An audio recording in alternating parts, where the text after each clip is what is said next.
Okay, और तुम लोग जो है आज आज कॉपी पेन लेके बैठो और मैं जो बोलूंगा उसको लिखना, क्योंकि मैं आज स्क्रीन पे लिख नहीं पाऊंगा. So last class we complete the kinetic theory of gas, the assumptions of kinetic theory of gas, and I already told you this same assumption is present in your physics also. ठीक है, physics में chapter का नाम है gas theory, और वहां पे terms होगा that kinetic theory of gases. ठीक है, एक बार क्विकली इसको हम लोग रिवाइज कर रहे हैं. इसमें सबसे पहले बोला गया है जो भी गैस है वो छोटा छोटा पार्टिकल से बना है. उस पार्टिकल को हम लोग क्या कहते हैं? एटम और मॉलिक्यूल. ये एटम और मॉलिक्यूल का जो अपना वॉल्यूम है ये इतना कम है कि हम इसको नेग्लेक्ट कर सकते हैं compare to the entire volume of the gas. Okay, next, इस मॉलिक्यूल के बीच में और एटम के बीच में नेट अट्रैक्शन फोर्स जो है वो जीरो होता है. ठीक है, there is no force of attraction between the particles at ordinary temperature and pressure. Again, these particles are moving under random direction and random conditions. This kind of motion is called random motion or zigzag motion. And if they are in the random motion, then obviously they collide.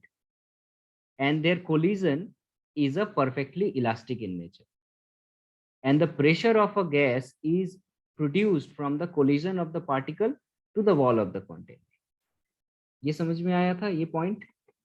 And the last point sir is, वो perfectly elastic वाला एक बार फिर से बताइए ना, क्या okay, point का meaning है? okay, and the last point is kinetic energy, that is energy of individual molecule is directly proportional to the temperature. If you increase the temperature, kinetic energy of the molecule increase, or we can say the velocity of the molecule increase. Now what is perfectly elastic collision? I already discussed so many examples last class. I recap once again. Suppose two balls of equal masses, एक move कर रहा था with velocity mv1 here, और दूसरा जो block था वो stationery था, मूव नहीं कर रहा था. Suppose this is a red ball और blue ball and this is a white ball. So अगर इसको मैं एक वेलोसिटी से इसके पास भेजूं और ये कोलाइड करे एक दूसरे से, कोलिजन के बाद ये दोनों अपना वेलोसिटी एक्सचेंज कर ले, मतलब ये रेस्ट पे था तो अब दूसरा वाला बॉडी रेस्ट पे हो जाएगा और इसका वेलोसिटी जितना था सेम वेलोसिटी लेके ये आगे बढ़ जाएगा. This kind of collision is called perfectly elastic collision, okay sir. in which the particle exchange their velocity or exchange their momentum. अगर सेम मास है तो मैं सिर्फ वेलोसिटी बोलूंगा तो चलेगा, but if they have different masses, then they can exchange their momentum. Okay, so this is kinetic theory of gas, and from kinetic theory of gas we understand that the molecules are under the random motion, or if they are under the random motion, then it is very difficult to predict its velocity. So velocity को predict करने के लिए तीन तरह का velocity हमने पढ़ा था. First is called most probable velocity. Most probable velocity means the velocity or the speed with which maximum number of molecule are moving. यहाँ देखो, it is the speed possessed by maximum number of molecule. Maximum मतलब 90 to 95%. इसी speed से move करते रहते हैं on an average. सो इस speed को क्या कहा जाता है? मोस्ट प्रोबेबल स्पीड और मोस्ट प्रोबेबल वेलोसिटी. इसका ये मैथमेटिकल फॉर्म याद रखोगे न्यूमेरिकल के लिए. ये प्रूफ तुम लोग के सिलेबस के बाहर है, जस्ट इसको याद रखना है. It is root over 2RT by m, where r is what? Anyone write down, what is r? r क्या होगा? Radius of that gas particle. r is area. Radius of that gas particle. r is radius, is it? So it is the universal gas constant. Yes, it is universal gas constant. Why radius? कहाँ से radius आ गया gas theory में? And m is, write down everyone, इस equation को लिखो और वहां पे लिखो r का value. r is universal gas constant and m is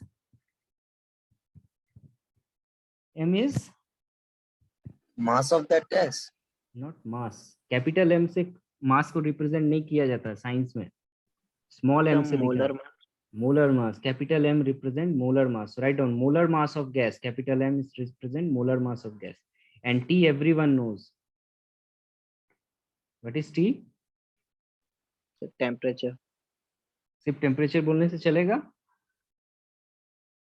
Temperature at what that gas is kept. No no.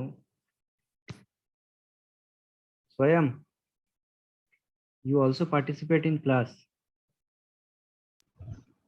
No, sir, I was not able to hear, sir. I was connecting the headphones. Sir. Okay. R is universal gas constant, M is molecular mass or molar mass of the gas, and T is absolute temperature. ये word मत भूलो, absolute temperature. T stand for absolute temperature. Okay, so this is all about your most probable velocity. Next is average velocity. Everyone knows what is average mean. Average means arithmetic mean. 10 लोग हैं तो 10 लोगों का average कैसे निकालोगे? Individual particles जो हैं इनका वेलोसिटी को आप ऐड कर दो। Suppose there are n number of particle, so add n number of velocity divided by number of particle n, and its value is mathematical proof, it is 8 RT by pi m. Physics में ये proof है, okay यहाँ पे chemistry में नहीं है, physics में ये प्रूफ करना पड़ेगा, वो हम लोग देखेंगे कैसे आता है। So V average is equal to 8 RT और पाई मिलता है। 8 RT by pi m. Yes yes sir. क्या बोले? सर वही नीचे क्या लिखा था? Yeah, 8 RT by pi m. Again, R is universal gas constant, T is absolute temperature, M is molar mass, and pi is nothing but 22 by 7. Okay, so this pi is 22 by 7. Sorry. Pi is equal to 22 by 7.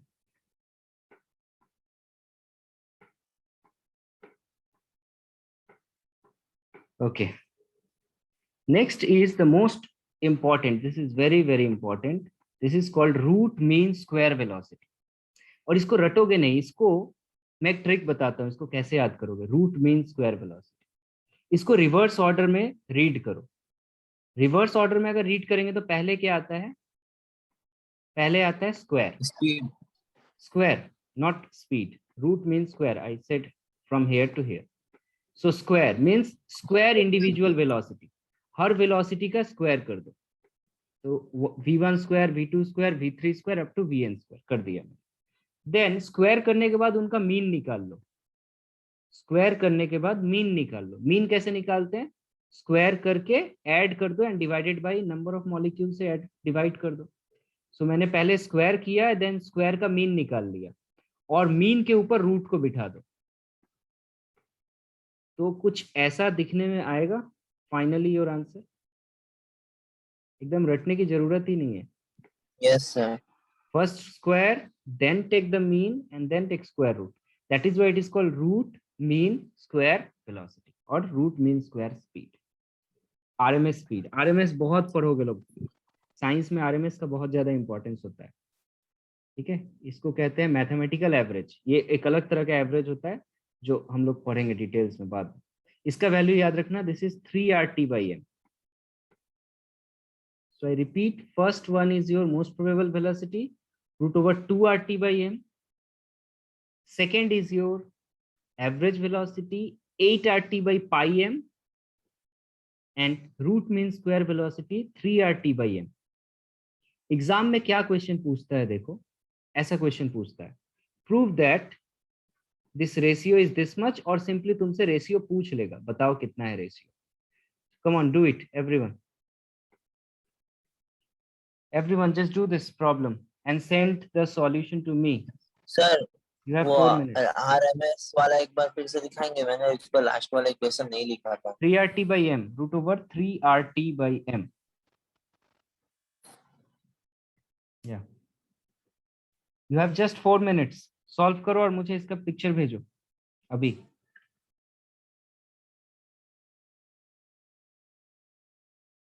Substitute the values. MP stand for most probable, AV stand for average, and RMS stand for RMS.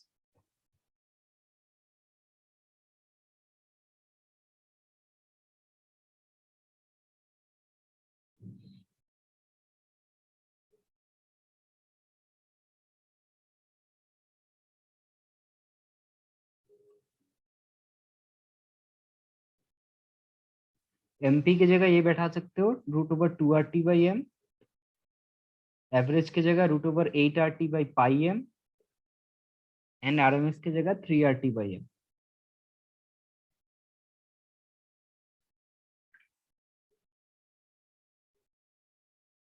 Sir हम लोग root को cancel कर सकते हैं? Yes, obviously they are in the ratio, right?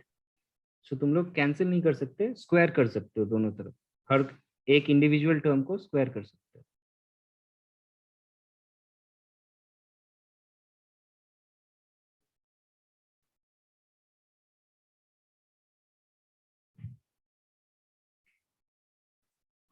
Sir 2:8:3 आ रहा है. 2:8:3 और 2:2 √2 is sir to 8/π है, 8/π. 8/π is to √3. Why you take a square root of and square कर रहे हो इंडिविजुअल को? रेशियो निकालना है तुम लोगों को, रेशियो निकालना है, वैल्यूज पुट करो ना, वैल्यूज पुट करके जो सबसे मिनिमम है उससे तीनों को डिवाइड कर दो. स्क्वायर वगैरह क्यों करने जाओगे, रेशियो है. रेशियो में अगर तुम स्क्वायर करोगे ना तो ये अलग मतलब हो जाएगा. किसी दो चीज अगर इक्वल इस टू में रहता है तो उसका स्क्वायर करोगे तो चलेगा. यहाँ 3 है ना, तो ये झमेला होगा. बेटर सब्स्टिट्यूट द वैल्यूज, और जो सबसे मिनिमम है उससे तीनों को डिवाइड कर दो. मीन्स √2 से जो मिनिमम है उससे सबको डिवाइड कर दो. You will get the final answer this one. Sir RT/m को तो हम कैंसिल कर सकते हैं ना? RT/m सेम है तो कैंसिल हो जाएगा.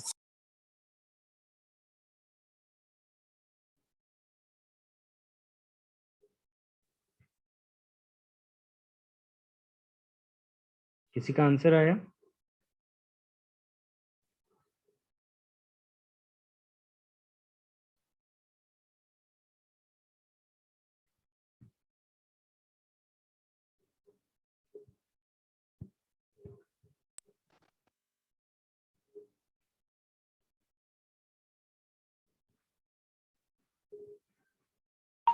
सर एक बार एवरेज वाला दिखाइए ना.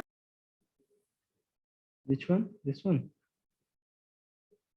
Okay, एक VAB आंसर वाला. average. Yeah. So I received one answer from Anand and it is correct. Sir मैंने तो कैलकुलेटर का यूज किया था. तो दिख रहा है मुझे कैलकुलेटर का सर मेरा use. आंसर आया, लेकिन सर मेरा जो आंसर आया वो है 1:2/π √3/2, √3/√2. Okay. इनका वैल्यू बैठाना जरूरी है सर अभी? अभी मत बैठाओ, लेकिन एग्जाम में अगर ऐसे प्रूव करने आएगा तो सारा वैल्यू बिठाना पड़ेगा. ओके, सर फ्रैक्शन में यही आएगा ना? सेक्शन में यही आएगा. सो आंसर ये ऐसा कुछ आना चाहिए. सो इसको करना तुम लोग, बाकी जो बचे हैं. Next topic is real gas and ideal gas. तो अब ये बात देखो, रियल गैस क्या होता है और आइडियल गैस क्या होता है. रियल गैस का मतलब सबको पता है, तुम्हारे आसपास जितने सारे गैसेस हैं ये सारे रियल गैसेस हैं. और आइडियल गैस किसे कहते हैं? वो गैसेस जो आइडियल गैस इक्वेशन को फॉलो करे हर टेम्परेचर पे और हर प्रेशर पे. रिपीट, किसी भी टेम्परेचर पे और किसी भी प्रेशर पे अगर कोई गैस आइडियल गैस इक्वेशन को फॉलो करता है तो उस गैस को हम लोग कहते हैं ideal gas. But funny fact ये है कि प्रैक्टिकली कोई भी गैस आइडियल गैस होता ही नहीं. There is no practical ideal gas. Am I clear? Now can anyone answer me why there is no ideal gases?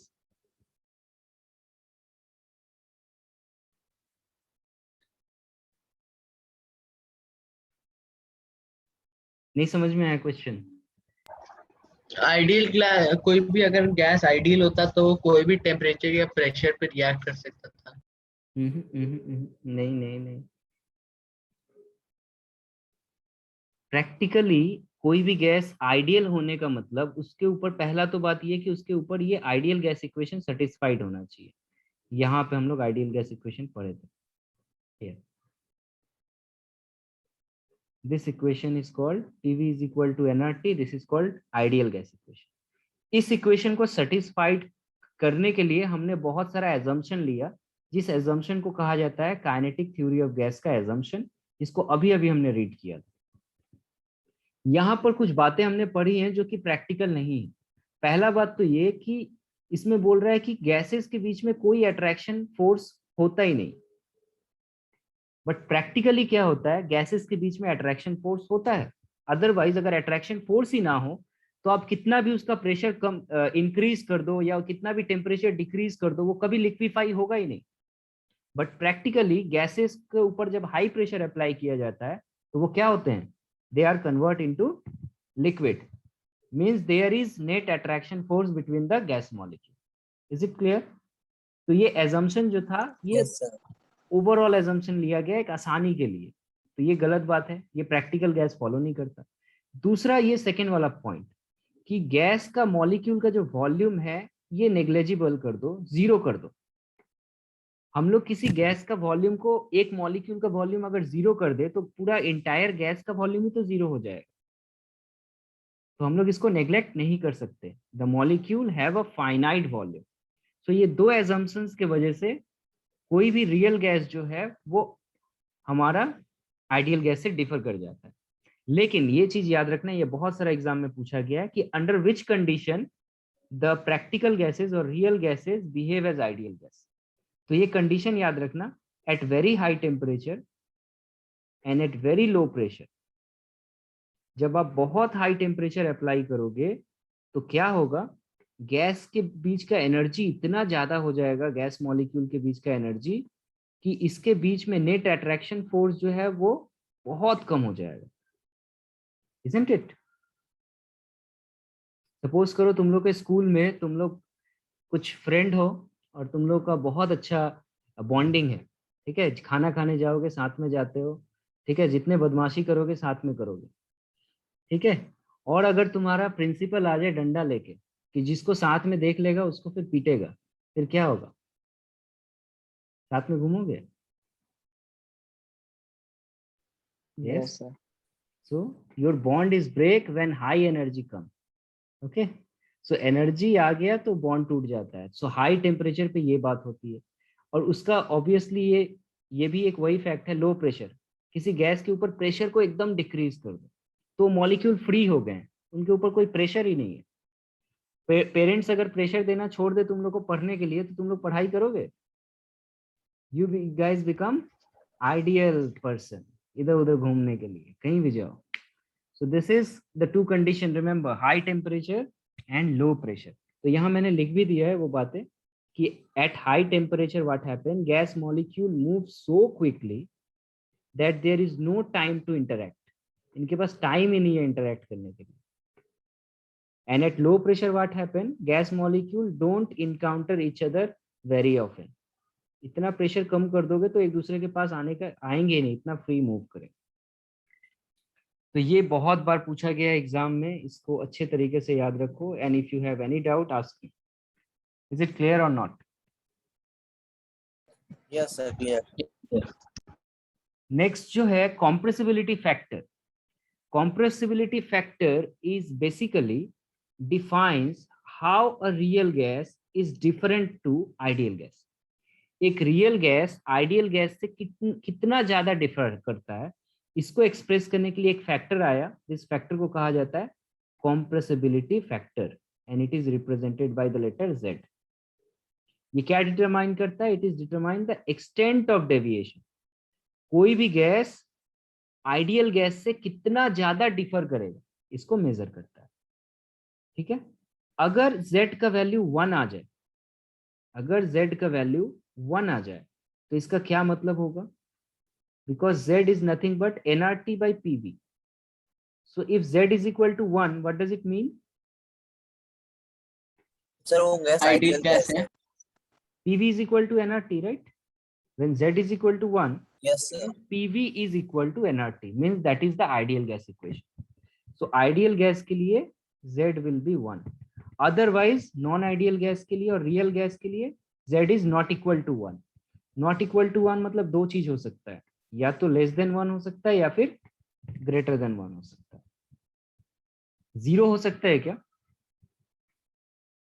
Anyone? Sir less than 1 में हो सकता है. अगर 0 हो गया तो क्या होगा बताओ तो? पुट कर दो, Z के जगह 0 पुट करो. तुम लोग अपने साइंस के स्टूडेंट हो लोग, अब आंसर इस तरीके से सोच के करना.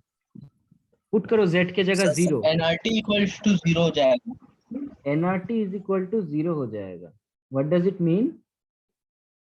R and T are constant, isn't it? R और T का वैल्यू चेंज नहीं हो सकता, टेम्परेचर तो फिक्स्ड ये रहेगा. हाँ सर. तो इसका मतलब n 0 हो रहा है. n मतलब नंबर ऑफ मोल 0 हो रहा है. इसका क्या मतलब हो रहा है? गैस गायब हो गया. तो वहाँ पर गैस तो कोई है गैस ही ही नहीं. नहीं है. प्रैक्टिकली वैक्यूम है. यस, तो Z का वैल्यू कभी भी 0 नहीं हो सकता. देखो यहाँ पे y एक्सिस पे ध्यान दो. y एक्सिस में देखो कोई भी गैस 0 की तरफ आता ही नहीं है. यहाँ मैक्सिमम -6.6 तक आया है, इससे ज्यादा डेविएट नहीं होता है. नीचे 0 कभी नहीं आएगा, ठीक है. और ऊपर 2 तक भी कभी नहीं जाता है. 1.8 मैक्सिमम होता है डेविएशन, अप टू 1000 केल्विन पर बार. ओके, सो ये याद रखना. ये समझ में आया कि कंप्रेसिबिलिटी फैक्टर क्या होता है. अब यहाँ पे कुछ इंपॉर्टेंट पॉइंट्स है, याद रखो. अगर सपोज करो एट वेरी लो प्रेशर, अब अगर हम लोग प्रेशर लो कर दें, सो प्रेशर लो करने का मतलब क्या होता है? आइडियल गैस की तरह बिहेव करेगा या नॉन आइडियल गैस की तरह बिहेव करेगा? When we sir ideal gas. ideal gas, pressure decrease means they behave like an ideal gas. Yes, so at very low pressure, all gases shows that Z is approximately equal to 1 and behave as a ideal gas, जो तुमने कहा. और इस graph से ध्यान से देखो, जब प्रेशर का वैल्यू बहुत कम है, मैं इस रेंज में आ रहा हूं, यहाँ इस एरिया को ध्यान से देखो. यहाँ पे हम लोग एक्स एक्सिस में प्रेशर को लिए, तो जब यहाँ पे मेरा P का वैल्यू बहुत कम है, उस वक्त सारे गैसेस देखो, ये रेड वाला लाइन हाइड्रोजन का है, ब्लू वाला नाइट्रोजन का है, ये पिंक कलर का जो है और purple pink that is of oxygen, CH4 CO2 like this. So ये सब जब यहाँ क्लोज टू, ये मैं ले रहा हूँ बहुत लो प्रेशर पे, तो सारे गैसेस जो है 1 के देखो आसपास है. Nitrogen sir. तो देखो एकदम 1 के पास ही है, ठीक है. ऑक्सीजन भी 1 के पास है. तो at low pressure it proves that all gases behave as ideal gas. Next, at high pressure what happen? देखो यहाँ जब हाई प्रेशर हम लोग का चला आ रहा है, eight high pressure maximum gas के लिए Z का वैल्यू ग्रेटर देन 1 आ जाता है. यहाँ पे देखो हाई प्रेशर के लिए, प्रेशर हाई जब है तो ये सारे यस सर. गैसेस के लिए वैल्यू 1 से ज्यादा है. इसका क्या मतलब है कि प्रेशर जैसे ही आप बढ़ा दे रहे हो, Z का वैल्यू ग्रेटर देन 1 आ गया, इसका मतलब उस गैस को कॉम्प्रेस करना डिफिकल्ट हो गया. And that is obvious. Sir मतलब लिक्विफाई करना. यस, उसको लिक्विफाई करना डिफिकल्ट हो गया. Yes, correct. So it is very, at when Z is greater than 1, it is very difficult to compress the gas और लिक्विफाई द गैस. इसी वजह से इसका नाम क्या पड़ गया? Compressibility factor. इससे हम लोग पता कर सकते हैं किसी गैस को कॉम्प्रेस किया जा रहा है या नहीं. एग्जाम में क्वेश्चन आएगा, for gas A suppose the compressibility factor is 1.2 and for gas B the compressibility factor is 1.4. किस गैस को लिक्विफाई करना इजी है? ऐसा क्वेश्चन पूछेगा. क्या होगा आंसर? सर 1.2 वाले को. 1.2 वाले को. और ये कॉम्पिटिटिव एग्जाम में भी बहुत जगह पूछा हुआ है, इवन IIT लेवल के एग्जाम में. तो ये छोटे छोटे कॉन्सेप्ट्स को याद रखा करो. अगेन, एट इंटरमीडिएट प्रेशर, देखो जब प्रेशर इंटरमीडिएट रहता है, when the pressure is intermediate for most of the gases, like here, look at here, for most of the gases the value of Z is less than 1. Means at intermediate pressure it is easy to liquefy or difficult to liquefy. Z is less than 1. So it is easy to compress the gas Easy to liquefy. and easy to liquefy. So this is all about your ideality factor or compressibility factor of a gas. Any question? No, sir. No, sir. Okay. Next is boil temperature और boils temperature क्या होता है? Direct question पूछता है. अच्छा, suppose करो कि इससे पहले हम लोग को पता है कि किसी भी गैस को लिक्विफाई करने के लिए हमको उसका टेम्परेचर डिक्रीज करना पड़ता है for a particular pressure. Suppose करो यहाँ पे ये गैस है मेरा इस कंटेनर के अंदर, और इस कंटेनर पे मेरा प्रेशर जो है वो है 1 एटमॉस्फेयर.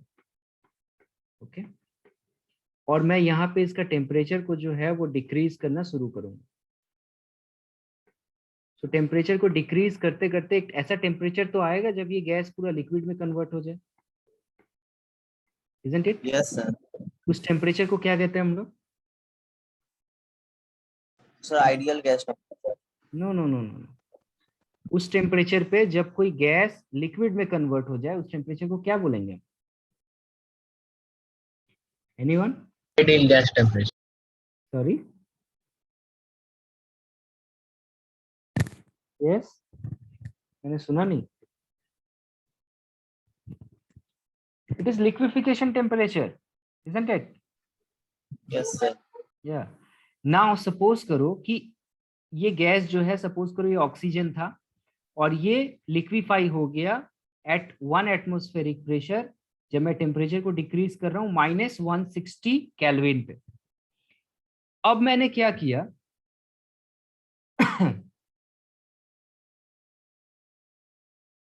इसका प्रेशर को इंक्रीज करना शुरू किया. ठीक है, इसके प्रेशर को इंक्रीज करना शुरू किया और इसके टेम्परेचर को इसके टेम्परेचर को डिक्रीज करना शुरू किया और इसके प्रेशर को भी डिक्रीज करना शुरू किया. तो क्या फिर वो गैस इजीली लिक्विफाई होगा?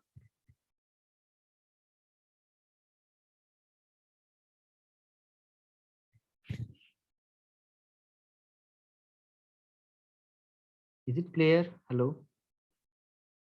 Sir, please repeat. Suppose the same condition, same case, oxygen gas को मैं लिक्विफाई करना चाहता हूं, लेकिन इस बार मैंने प्रेशर को 1 एटमॉस्फेयर से घटा के 0.5 एटमॉस्फेयर रख दिया. Instead of 1 atmosphere now it is 0.5 atmosphere. So मुझे ज्यादा टेम्परेचर को कम करना पड़ेगा या फिर टेम्परेचर और पहले लिक्विफाई हो जाएगा? सर, वो लिक्विफाई नहीं होगा. लिक्विफाई देर से होगा, मतलब टेम्परेचर को और घटाना पड़ेगा. पहले -160 केल्विन पे हो जा रहा है suppose, so now it is less then -160 और greater than -160 degree Celsius, not kelvin, sorry. Sir, greater than -160.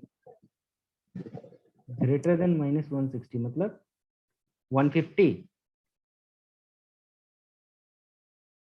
Hello अनंत, स्वयं answer this question.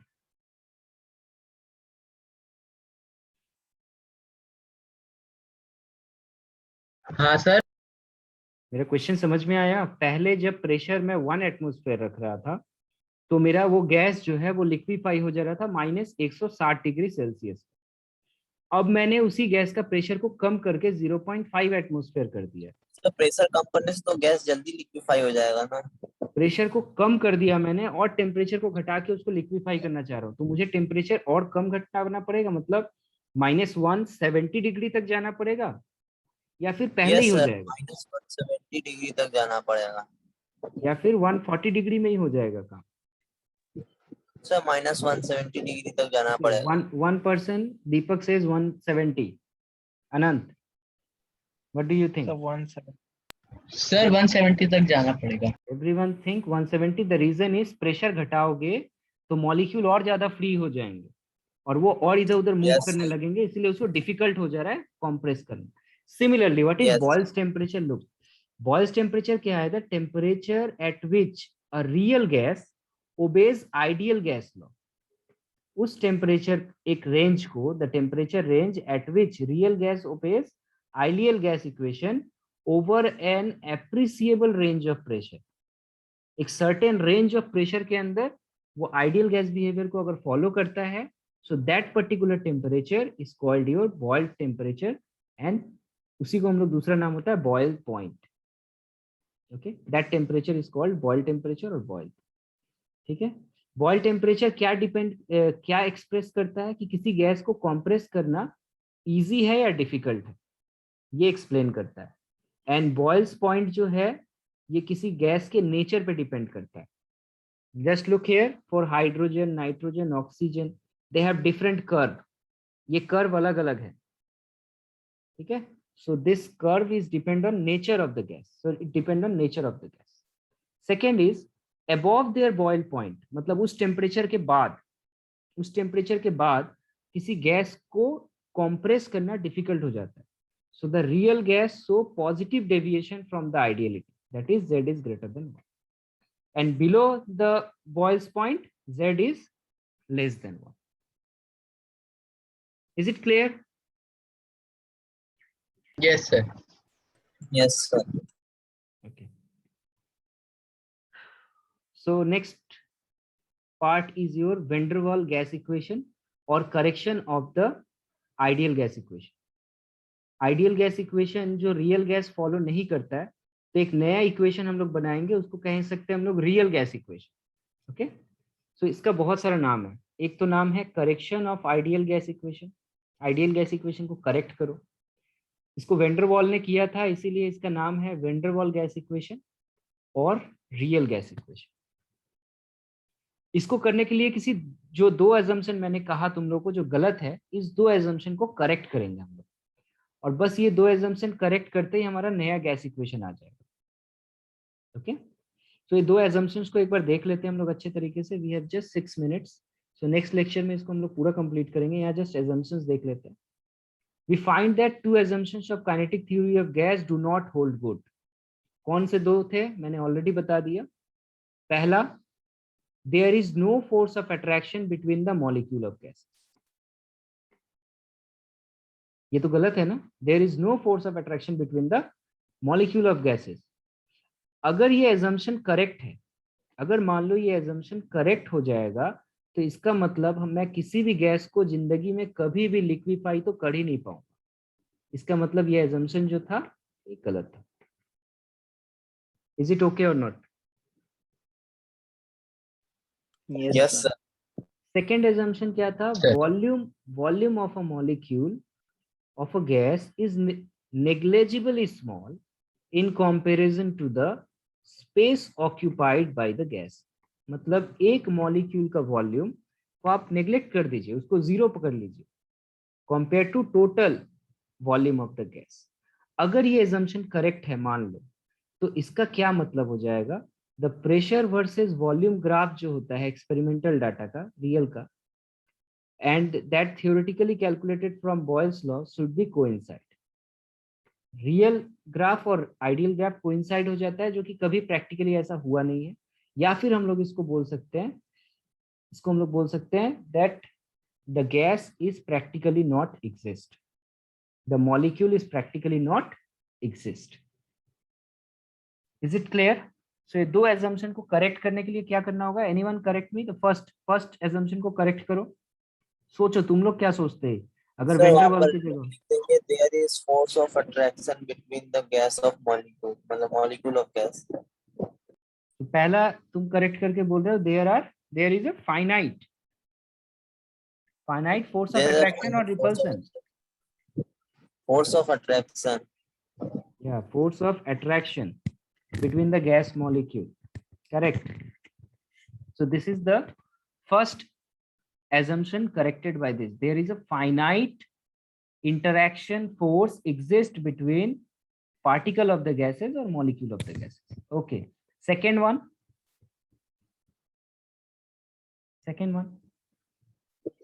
Volume of gas. Yes. So volume of molecule of gas is finitely small in comparison with the space occupied by the gas. Yes. So simply we said that the volume of gas cannot be neglected, as when we compress the Yes, gas, as we compress the gas, it contain a finite volume. जब मैं gas को compress करके liquefy कर देता हूं तो उसका एक फाइनाइट वॉल्यूम होता है. इसका मतलब इंडिविजुअल मॉलिक्यूल का वॉल्यूम को नेग्लेक्ट नहीं कर सकते. So okay, we are going with these two corrections. In the next lecture, I'll send you the link. एक होगा volume correction and the pressure correction. If you solve these two, then we get a new equation which is called van der Waals gas equation. And this is the end of this chapter, this last topic. Then we go for some numericals. Okay, I'll send you the link within 4 minutes. तब पानी वानी P सकते हो. okay.